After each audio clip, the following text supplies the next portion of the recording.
Bismillahi, assalamualaikum warahmatullahi wabarakatuh.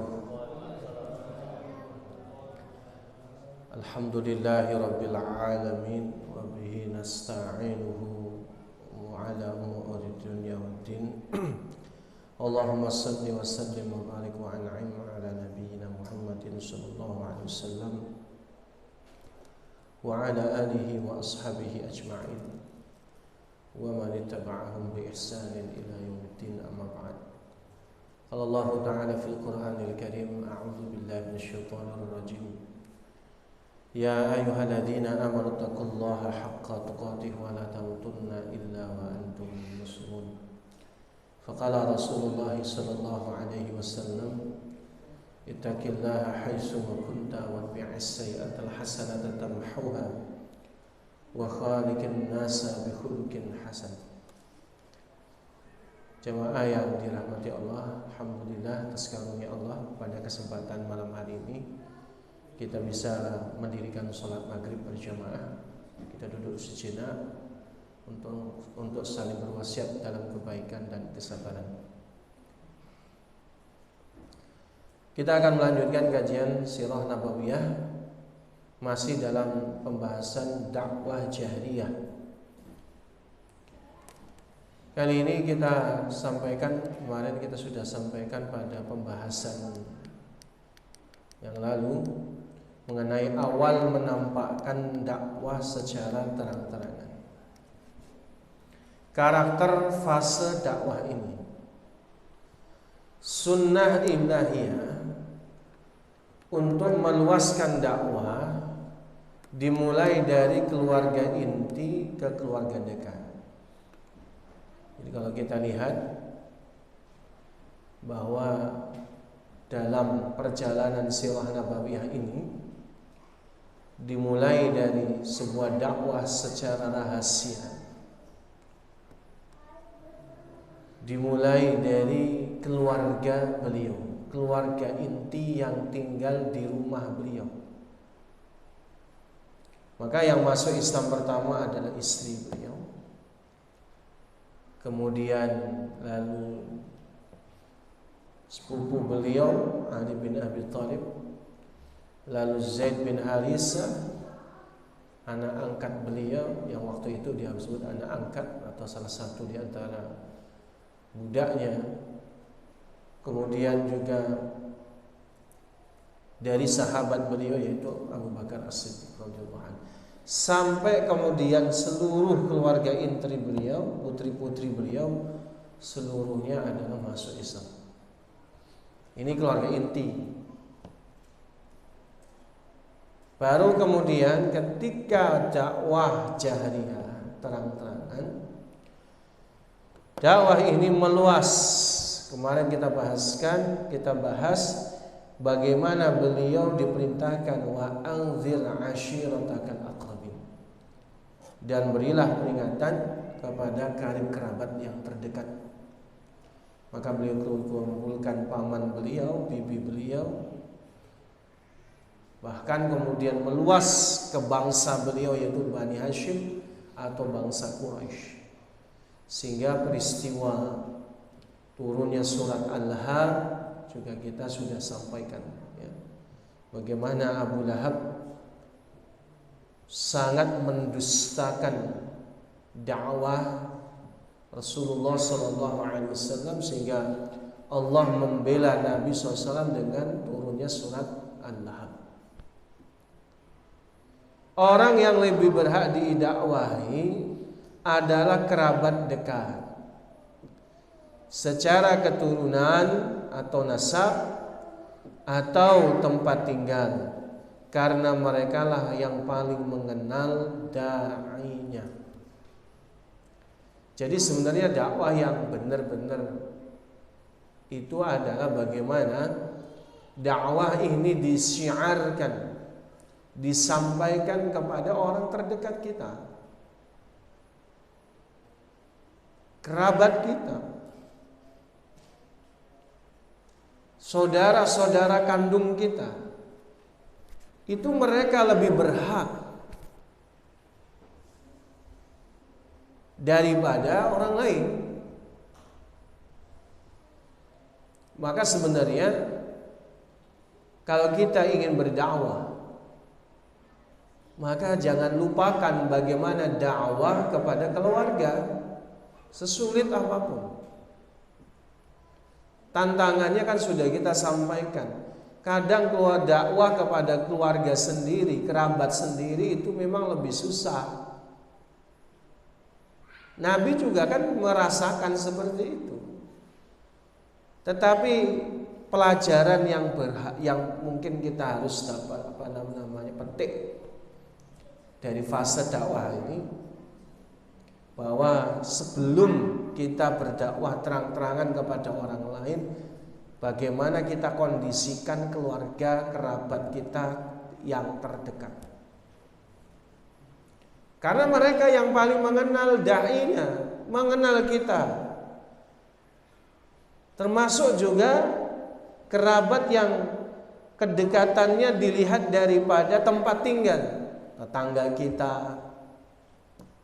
Mereka harus yang pertama merasakan dakwah dan merasakan manfaat dari kesolehan kita.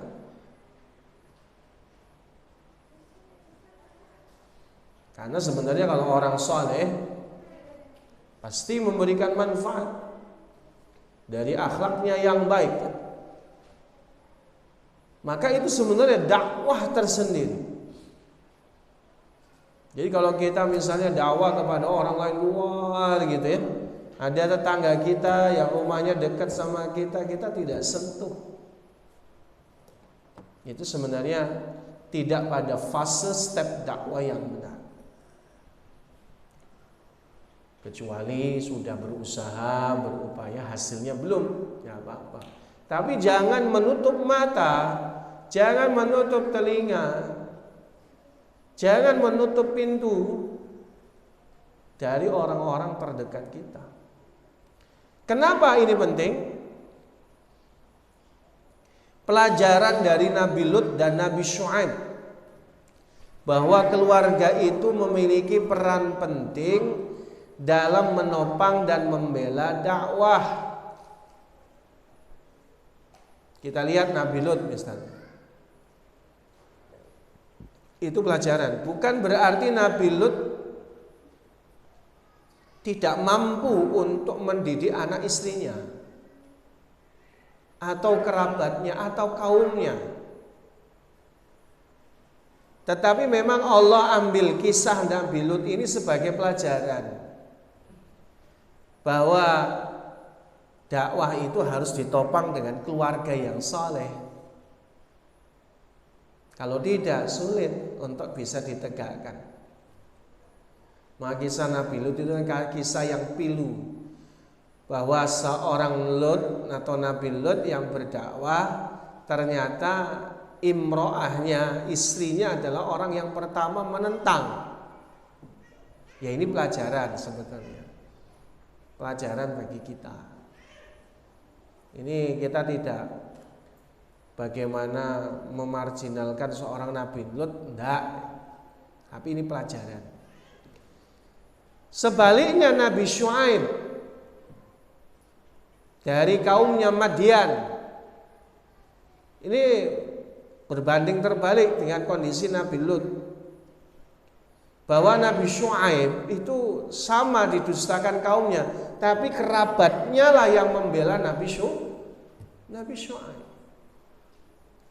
Makanya ini pelajaran ini diambil oleh Nabi Muhammad SAW, bahwa keluarga itu menjadi target dakwah yang utama, dengan sebuah niat yang baik untuk bagaimana keluarga itu melindungi sang dai.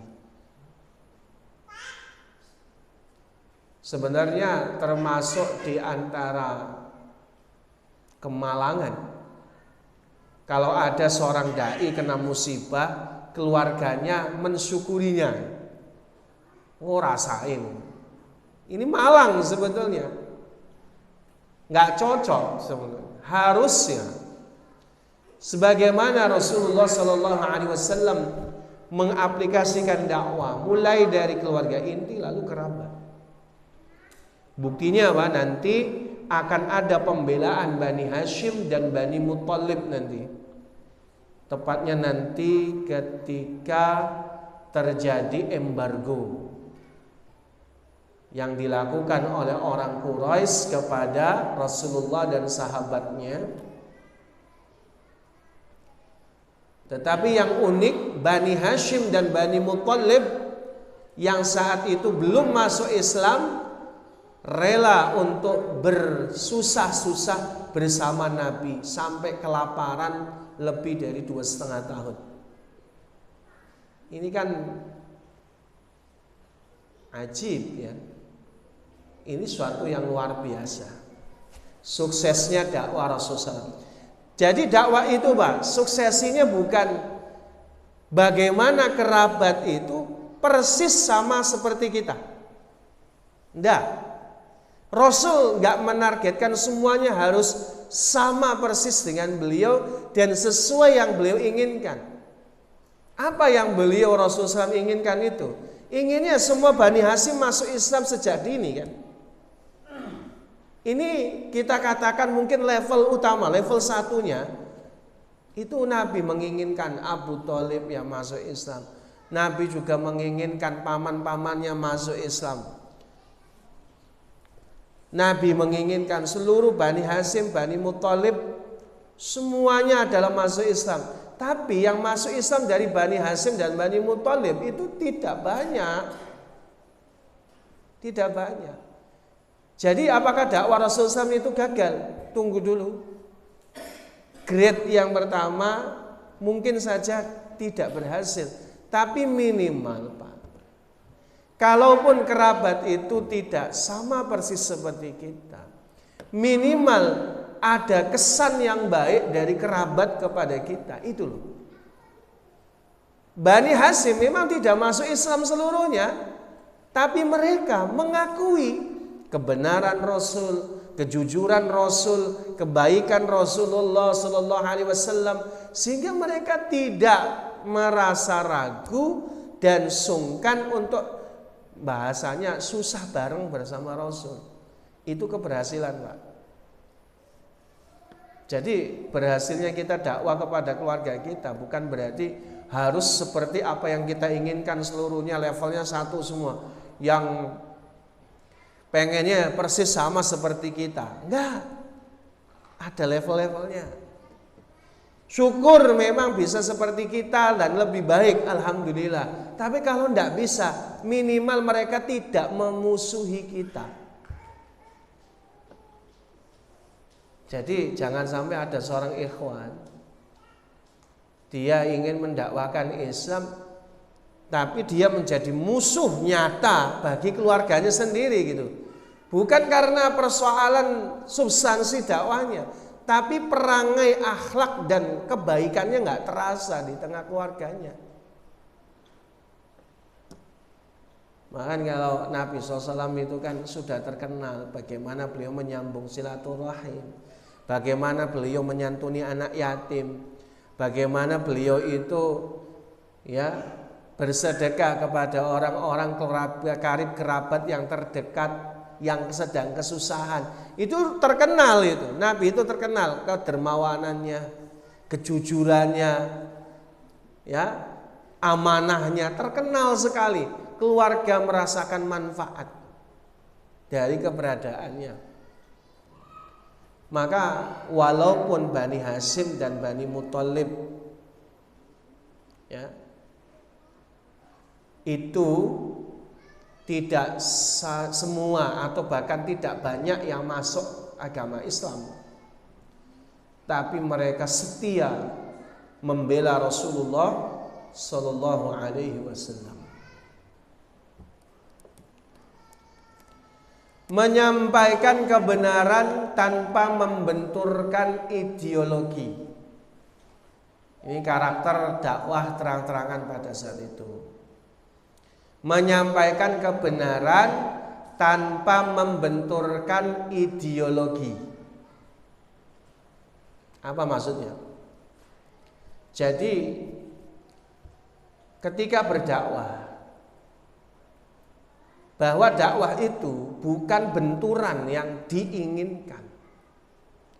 Walaupun al-haq dan al-batil itu mesti benturan, tapi paling tidak caranya jangan dibenturkan. Ideologi, akidah itu kita sudah benar gitu. Tetapi cara penyampaiannya tetap dengan rifq, dengan lembut. Bukan dengan kekasaran. Makanya kita sering katakan dakwah itu bukan vonis. Dakwah itu adalah pengajaran dan pembinaan. Itu dakwah. Mengajak sifatnya. Ai ta'limul jahil wa irsyadud dhal. Mengajarkan yang belum tahu, meluruskan, membina yang salah dan keliru kan. Itulah dakwah. Caranya adalah dakwah. Caranya diajak, bukan mengvonis dan mengkotak-kotakkan kamu ini penghuni neraka, kamu ini ABCD. Nah, Nabi enggak gitu. Pengajaran, kebenaran disampaikan apa adanya, bukan juga disembunyikan. Perbedaannya dengan orang yang menyembunyikan ilmu adalah kalau orang menyembunyikan ilmu, kebenarannya disimpan enggak disampaikan. Kalau Nabi sampaikan kebenaran apa adanya, bahwa Allah zat yang satu-satunya berhak diibadahi. Nabi sampaikan bahwa penyembahan kepada berhala itu adalah termasuk kejahiliahan. Nabi sampaikan itu. Kebenaran itu tidak perlu disembunyikan. Tapi cara menyampaikannya beliau dengan lemah lembut, bukan kasar. Beda Pak. Jadi sesuatu yang buruk, bukan sesuatu yang taruhlah, sesuatu yang buruk itu disampaikan dengan lembut, orang nerima loh.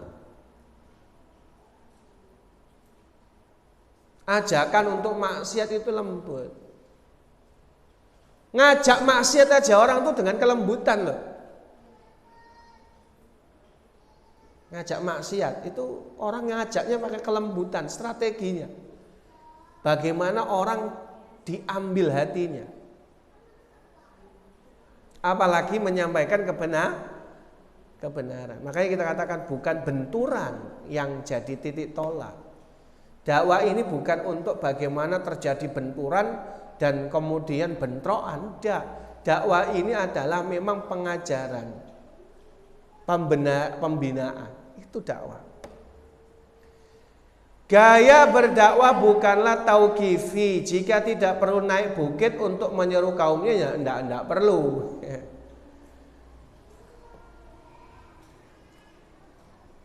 Nabi itu kan kisahnya naik bukit Sofa kan. Prinsipnya bukan dakwah itu caranya, kaifiannya harus naik bukit Sofa atau naik tempat tinggi. Misalnya kita naik ke tempat genteng, enggak harus. Yang seperti itu caranya, itu Islam dinamis, fleksibel. Bahkan para dai berkewajiban menggunakan seluruh sarana yang memungkinkan untuk menyebarkan dakwahnya. Jadi pakai media yang kalau sekarang lebih luas ya, pakai media sosial atau berbagi video dan seterusnya. Itu kan banyak ya sekarang media-media digital. Kuncinya adalah bagaimana dakwah itu disebarkan seluas-luasnya. Kalau dulu ya nggak ada cara yang lain kecuali harus naik bukit supaya suaranya terdengar. Lah kalau sekarang nggak perlu naik ke tempat yang tinggi karena sudah ada speaker, mic, sudah ada toa, sound. Maka sarananya dipakai. Kepiawaian Nabi dalam menyusun kata saat dakwah. Nabi SAW itu memang terkenal dengan jawami'ul kalim. Nabi sampai mengatakan sendiri di dalam hadis riwayat Imam Muslim, u'titu jawami'al kalim. Aku diberikan oleh Allah jawami'ul kalim. Apa itu jawami'ul kalim? Jawami'ul kalim itu adalah perkataannya sedikit tapi tepat dengan makna yang luas. Luas tapi kalau nggak tepat ya keliru. Tepat dan luas maknanya. Perkataannya sedikit, tepat maknanya dan luas maknanya. Itu namanya jawami'ul kalim. Terbukti ketika kita membahas bagaimana beliau memberikan sambutan jamuan makan yang kedua. Itu kan beliau ramu sedemikian rupa, kata-katanya singkat, padat, jelas, luas, tidak bertele-tele. Tapi ya itu kalau orang nggak suka itu ya kayak Abu Lahab, yang kayak gitu aja masih dianggap bertele-tele.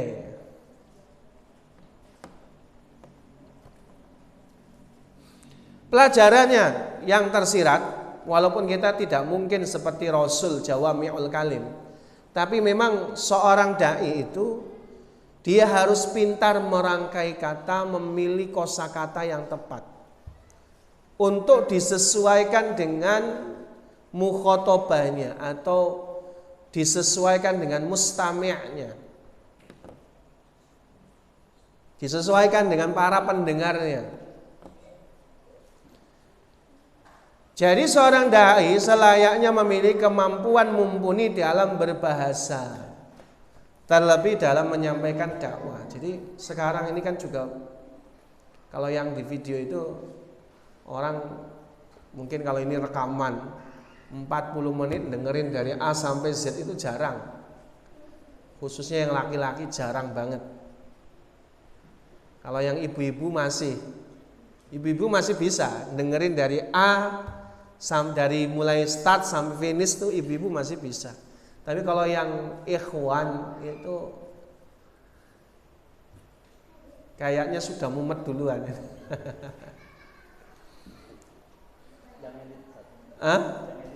Yang edit ya bisa. Karena dia ngedit, ada kerjaan.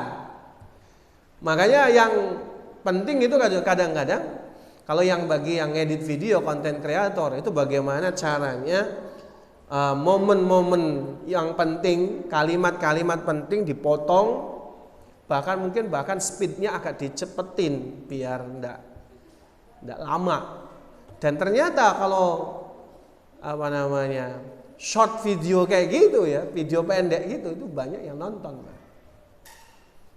Karena pendek, cuma 3 menit. Intinya apa sih? Ada orang pengen kayak gitu. Nah, itu termasuk keterampilan yang harus dimiliki oleh seorang dai. Beda ya Pak, kalau kita ini kan karena hadir di sini, itu jadi ruhnya itu ada, suasananya juga terbangun. Jadi kita mendengarkan misalnya 40 menit itu masih bisa.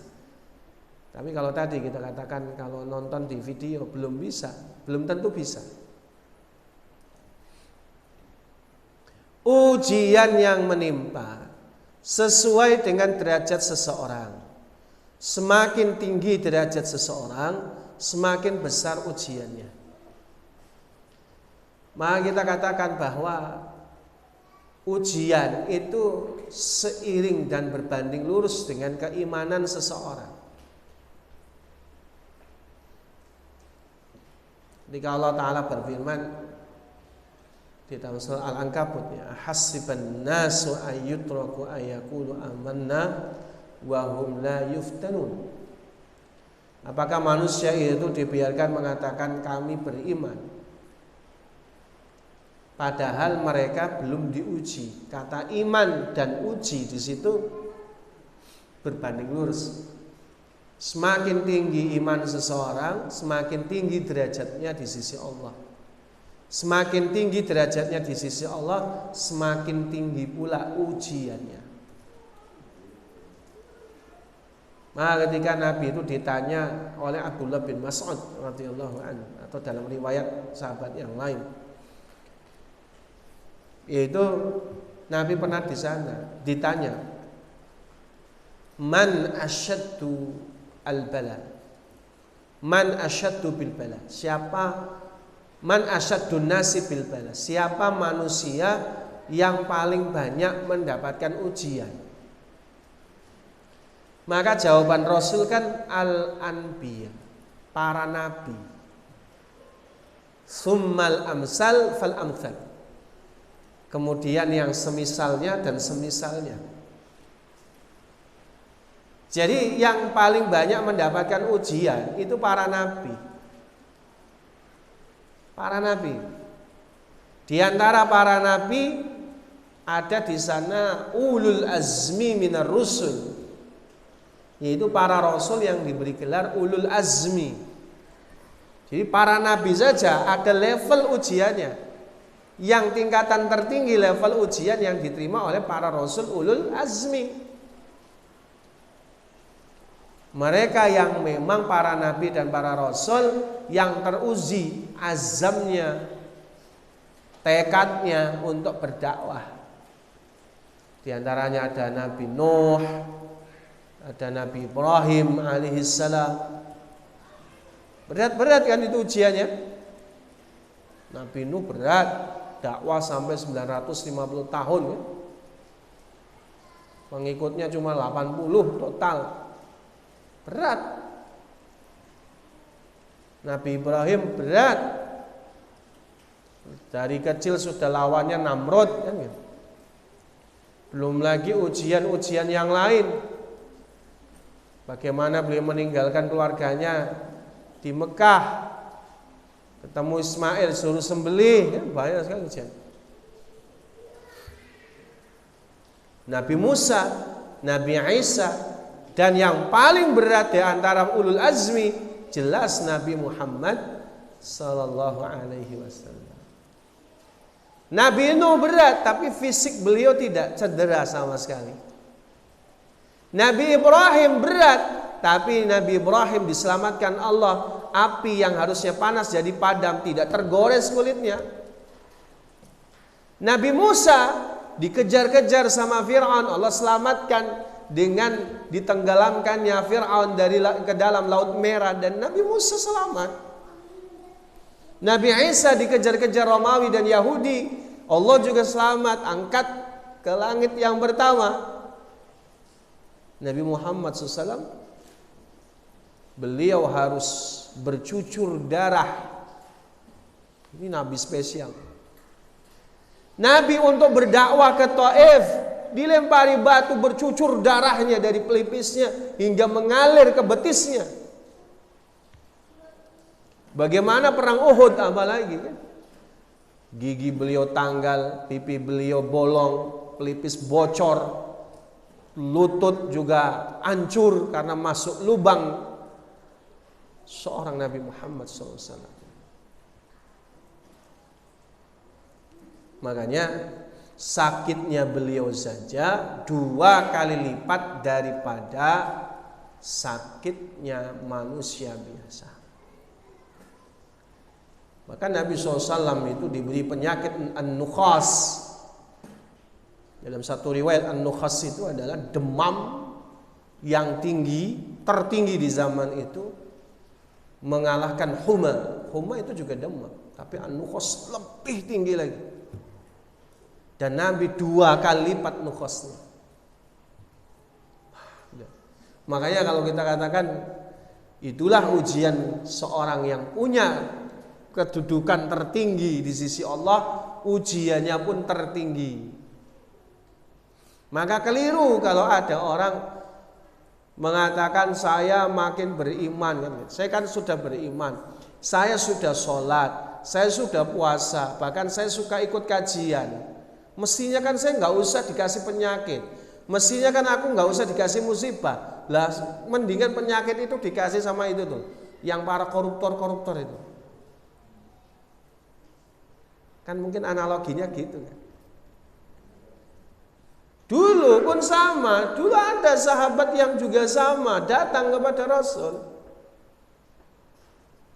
Dia katakan, ya Nabi Allah, qad salaitu wa qad sumtu. Wahai Nabi Allah, saya sudah salat, saya sudah puasa. Walakin limadza saqama jismi wa dha'amani. Tapi kenapa? Orang saya sudah sholat, sudah puasa, saya juga kehilangan harta, omsetnya turun, tapi juga saya juga kena penyakit juga. Nanya kayak gitu. Apa jawaban Rasul? La khaira liman la yasqamu jismuh wala dha'maluh. Tidak ada kebaikan.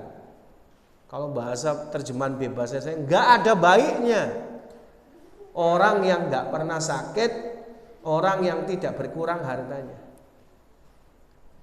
Kenapa? Innallaha idza ahabba 'abdan ibtala. Karena sesungguhnya Allah apabila mencintai seorang hamba, karena kedudukannya di sisi Allah, lalu Allah cintai dia, ibtala, maka Allah akan memberikan padanya ujian, musibah. Jadi kadang musibah itu jangan disikapi sebagai sesuatu yang kita katakan hukuman, tapi itu bisa jadi tanda kasih cinta dari Allah Subhanahu wa taala. Kenapa pembahasan ini penting? Karena setelah ini masuk fase namanya fase ibtila. Fase ujian-ujian nanti.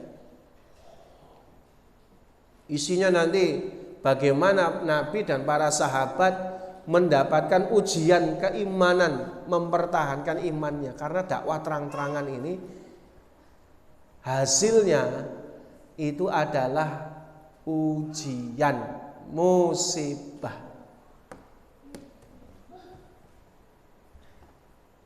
Jadi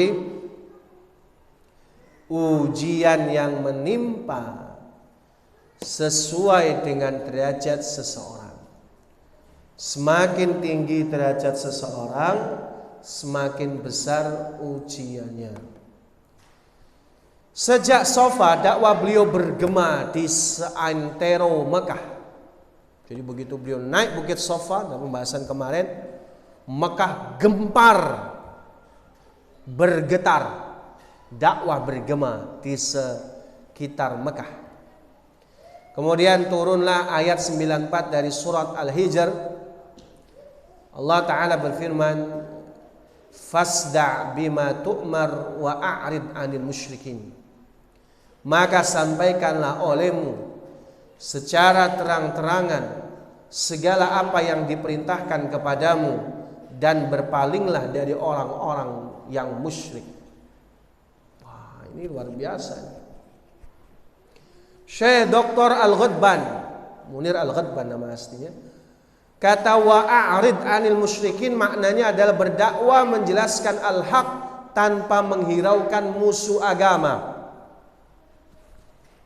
Yang kedua, tidak membalas gangguan materi dan maknawi yang dilancarkan orang-orang musyrik. Berat, Pak.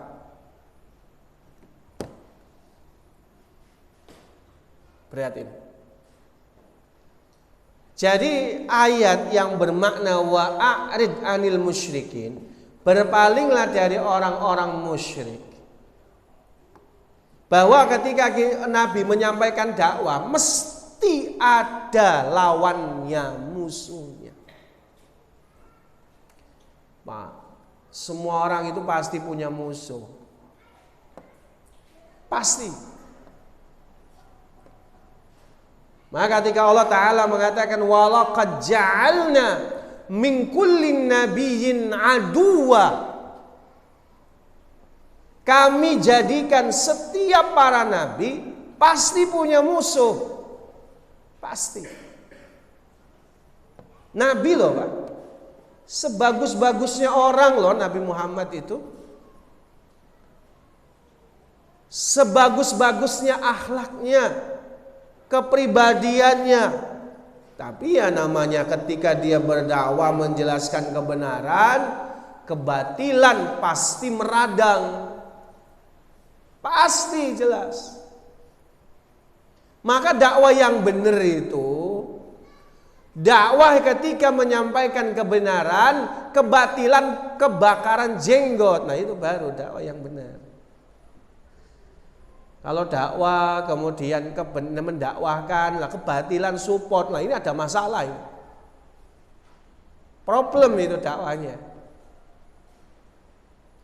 Nggak bisa. Selamanya nggak bisa gitu. Contoh gampang lah. Nauzubillah, di Pasar Waikandis dibangun diskotik. Nauzubillah, kalau nauzubillah sekali tak nauzubillah. Dibangunnya di depan tuh Masjid At-Tauhid. Kira-kira apa yang diperbuat oleh jamaah Masjid At-Tauhid? Bakar.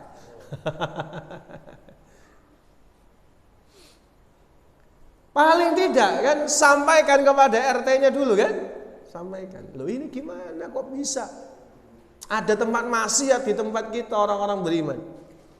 Protes kan? Protes. Jelas itu. Enggak diindahkan, nauzubillah misal. Maka otomatis jamaah bersepakat, ayo kita datangin, kita bubarkan kan? Nahi mungkar. Ada yang menghadang? Ada yang menghadang jamaah tauhid apa disambut? Ayo jamaah ayo masuk bareng. Gak mungkin. Mesti ada yang jaga. Siapa yang jaga?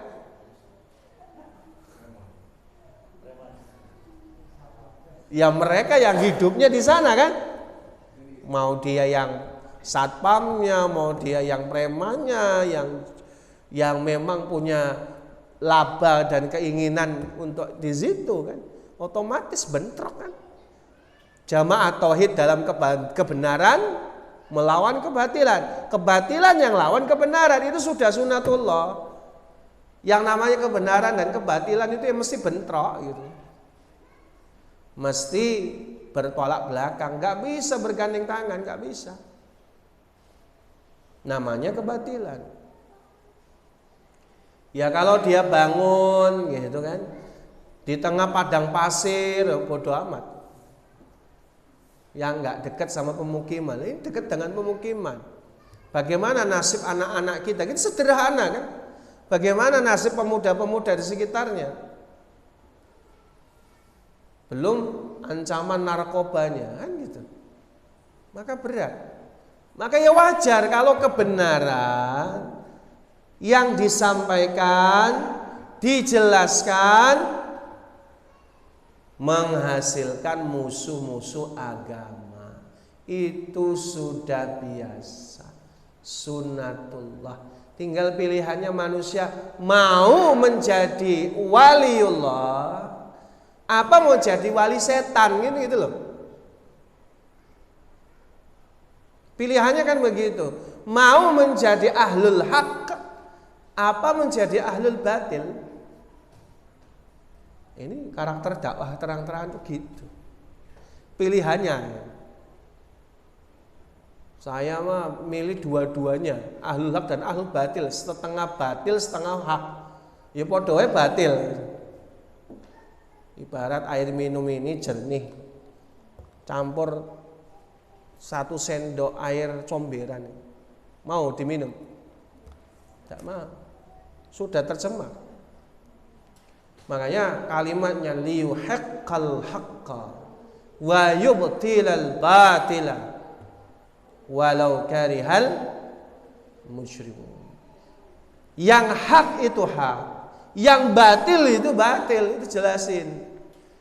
Itulah namanya furqan alladzi farraqa bainal haqqi wal batil. Jadi Allah menginginkan liyuhiqqal haqqa, menjadikan yang hak itu hak, yang batil itu batil, walau karihal mujrimun, walaupun orang-orang mujrim, orang-orang pendosa tidak menyukainya. Jadi namanya kalau namanya menyampaikan kebenaran, ada orang-orang yang tidak menyukainya, itu sudah biasa.